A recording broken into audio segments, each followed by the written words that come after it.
I would like to give a very warm welcome to all of you. In this video, I will focus on the question how to evaluate an exchange. How to find out if we should exchange or if we shouldn't. The first way is we compare the pieces that are about to be exchanged with each other. In this example, there's a strong knight on e5, and black can exchange it with the knight on g6 or with the bishop on g7. And it's clear that the knight on e5 is stronger than both of black's pieces, and therefore it's already clear he needs to exchange on e5. But there's also a second method to approach this problem, how to exchange. We completely ignore the pieces that are about to be exchanged, we just focus on evaluating the resulting position. This can be very useful in some occasions, for example when we change pieces with completely different capabilities, when we change a knight against a bishop, or when we change an attacking piece against a defending piece, because an attacking piece usually looks more active and it looks like it can do much more, and the defender most of the time looks passive but nonetheless sometimes fulfills a very important task. So when these two pieces are very difficult to compare to each other, then it's better just to ignore this comparison, just focus on the resulting position and try to find out how to evaluate this resulting position. Let's get to some practical examples. As mentioned before, this knight on e5 is extremely strong and it's much better than the knight on g6 and also much better than bishop on g7. Therefore, it's clear black needs to take on e5. The only question is how. And therefore, we should focus on the resulting position and try to evaluate this resulting position. If the knight takes on e5, fe5 comes. And at first glance, it looks like black has some slight advantage because he keeps this bishop, which at the moment is pretty passive, but if it managed to get out, it could get really strong because white has a lot of weak pawns on e5, on d4, on c5, on b4, on b2. If this bishop comes to life over h6 and enters the position, let's say d2 or to e3, he could pick up all of these pawns. But the problem is it's very hard for this bishop to get out, because there's only one diagonal where he can get into play, and this diagonal is this h6 to c1 diagonal. But white is very fast to get on this diagonal himself with bishop f4 or even bishop g1 to e3. So we see that although black is slightly better, it will be very hard for him to get his bishop out and to do something meaningful with his small advantage. On the other hand, we should have a look what happens if black takes after knight e5 with the bishop on e5. And we already see that after fe5, this knight on g6, it looks much more active than the bishop on g7. Because this knight on g6, it can go to h4, and it can even go to f4 later on. So just by looking at the resulting position, we see that the knight on g6 is more active than a bishop on g7 would be. Therefore, it's clear that we should take with the bishop on e5 and keep the knight. Which brings us directly to our next question. Should black go for the exchange of knight h4 takes on g2? Now it's really difficult to compare these two pieces, because the knight on g6 and the bishop on h2 are very different pieces. First of all, it's difficult to compare bishop to a knight. Secondly, the knight on g6 is a very active piece, while the bishop on g2 is quite passive. It's a defense. A lot of white squares in front of the king. It also defends the h3 pawn. So here we cannot reach a meaningful conclusion by comparing these two. We need to focus on the resulting position. So let's say after knight h4, bishop g3, knight g2, king g2. How to evaluate this position? By the way, white had to play king g2, because if rook g2, then there would be bishop e4. Very annoying move, and black wins in exchange. So king g2, and how to evaluate this position? At first sight, it might seem that white gets good drawing chances because of the different colored bishops. But these different colored bishops, as long as there is some sort of initiative, some sort of attack is going on, these different colored bishops, they help the attacker a lot. They help to build this initiative, they help to build this attack. They are very poor in defense because they only defend on one color. So it's like one attacker more is on the board. And in this position, there's a lot of attack and initiative left. So for example, if black goes rook g7, he threatens a bit rook g8, but also bishop e4 followed by rook f3. And if we check this position a little more and go a bit deeper, we find out that black's advantage is quite big, because imagine the rook on f3, it can also enter on b3 and it can collect some pawns there. So by evaluating this resulting position as better for black, or even clearly better for black, we can conclude that the exchange on g2 was a good one and helped to build black's advantage. So in the starting position, we had the possibility of comparing the knight on e5 with the knight on g6 and the bishop on g7. And here the comparison mode brought a clear answer to our question, should we exchange? Answer was yes. And then in the second case, there was the question, should we exchange? But we could not compare these pieces very well to each other. And there the right way was not to compare them, but to focus on the resulting position and evaluate this resulting position. Let's move on to the next example. In the next example, it's white's move. First, we should take a look at the position, find out who is better and what is the position about. So, white is slightly better. White has a pair of bishops. Position will be very open. Soon, this c pawn will be exchanged for the d pawns and the position will get open.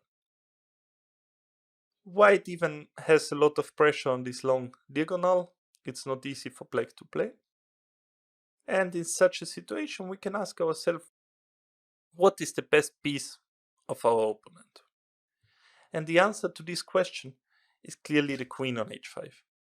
The queen on h5 is quite active. Maybe one day knight g4 will come. Maybe one day after c pawn and d pawn are exchanged, e5 could come and bishop gets out to h3. It's clear that the queen on h5 is a very strong piece. On the other hand, white's queen on d2 is not doing that much, because white's queen is blocking the bishop, and while blocking the bishop, it's also blocking the rook. Furthermore, it feels a bit uncomfortable on this d file, because sooner or later this will open and black will get the rook on the d file and ask the queen some nasty questions.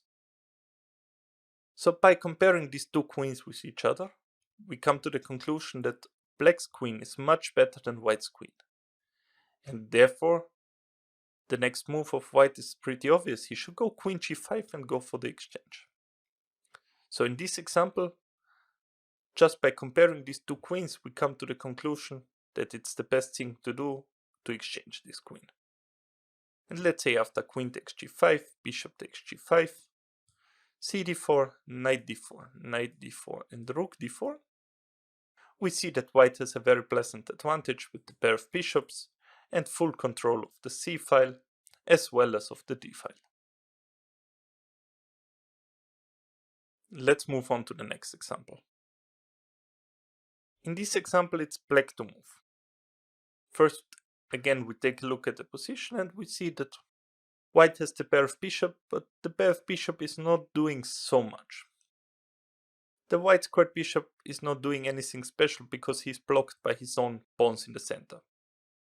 While the black squared bishop is only defending the f2 pawn and doing some decent job there, but nothing active. I mean, it's just there to defend f2. While black on the other hand has a very active bishop on d4, the position is also relatively close because it's only on one side that there are pawns. So the knight should prove quite useful at some point. And black has the additional idea of activating his king. Let's say he can go king f6, king e5. So we see that black has a lot of possibilities and obviously is also clearly better, or at least slightly better in this position. But now he has to answer the question what to do next. What to do with this bishop on d4. Should he go to c5 and stay on this diagonal to touch f2? Should he go to e5? Or should he play bishop c3? How to evaluate bishop c3? At first it looks like bishop on d4 was very active piece, while the bishop on e1 was quite passive. But we should not forget that the bishop on d4 is an attacking piece, while the bishop on e1 was a defending piece. Usually these two are not easy to compare. We cannot compare an attacker to a defender. For this reason, we again should employ this second method of evaluating the resulting position. So let's say white takes on c3, black takes on c3, and rook e1. Now let's have a look. How is this position? The knight is clearly better than the bishop on c4, while black's rook on the second rank is clearly better than white's rook, who's doing some defending job and passively on e1. And then there's also the king, which might be the decisive factor, because black's king can really enter the position. He can come king f6, king e5, and maybe even go further to d4 and just enter and put a lot of pressure to these weak pawns. So we conclude that black's position is clearly better. He has very good winning chances, and therefore this exchange on c3 was correct. We can see a few moves just to confirm our evaluation. So after rook b4, bishop d3, black can come with king f6, and now the threat of king e5 is already quite real, so white is forced to go f4. But this was also a move that black was kind of waiting for. He takes on f4, gf4, and he returns king g7. The idea is now to push f5, and after f5, f4 pawn will be weak, as well as the d5 pawn will be weak, and the king will come back with king f6. For all those reasons, black's advantage is pretty big. And we can conclude that in this example, the right way was not to compare the two bishops, because one was the attacking piece, one was the defending piece. Makes it difficult to compare. But the right way to do it was to evaluate the resulting position. Let's move on to the next example. In the next example, it's white to move. We again take a brief look and find out how is this position. White has a pawn majority on the queen side, with the c4, b4, a3 against b6, a6. The advantage of the pawn majority on the queen side is that white can get a distant passed pawn. Another plus point of white's position is that he controls the d-file. So for these two reasons he is slightly better, but now it's the question how to proceed. How to get the most out of the position, how to get a bigger advantage than we have now. And we see that white placed all his pieces quite decently, and now it's not so easy for him to improve his position. And in such a situation, we can always ask ourselves, what is the best piece of our opponent? And here we come to the conclusion that the best piece of black is the bishop on b7. It's doing a great job on this long diagonal. Usually if there's a bishop on the long diagonal and this long diagonal is completely open, so not blocked by any pawns in the center, this bishop is a very strong piece. And with such a strong piece on the board, we should always consider, can we change it? And if we compare it with our bishop on e2, our bishop on e2 is a decent piece, it's not doing that much, it's protecting c4, eventually it can go to f1, can also protect g2, and doing quite some defensive job. But in any case, it's clear it can never be better than this bishop on b7, and probably it's worse. So therefore, bishop f3 is an obvious move to force this exchange of the bishops. After bishop takes f3, queen takes f3, it's important to note that the rook c4 is not a good option, because white can simply go queen b7, attack the a6 pawn, threaten some stuff along the 8th rank, as well as attack the knight on d7. So we see that rook c4 is not an option, and if rook c4 is not an option, then this whole operation can be considered a success. Another feature of this exchange was that by exchanging these white squared bishops, these white squares in black's camp, they got weak. So c6 got weak, b7 got weak, and a8 got weak. But this is a feature we'll touch in another video, to exchange bishops or to exchange any piece to get control over weakened squares or to weaken squares. We are already pretty much at the end of our video. We'll just recap once more. There are two ways how to approach an exchange. One is we compare the pieces that are about to be exchanged, which is a good option and it's leading to success many times, especially when we ask ourselves what is the strongest piece of our opponent, and we try to exchange this one. The second option is that we don't look at the pieces that be exchanged, but we just focus on the resulting position. We just try to evaluate the resulting position.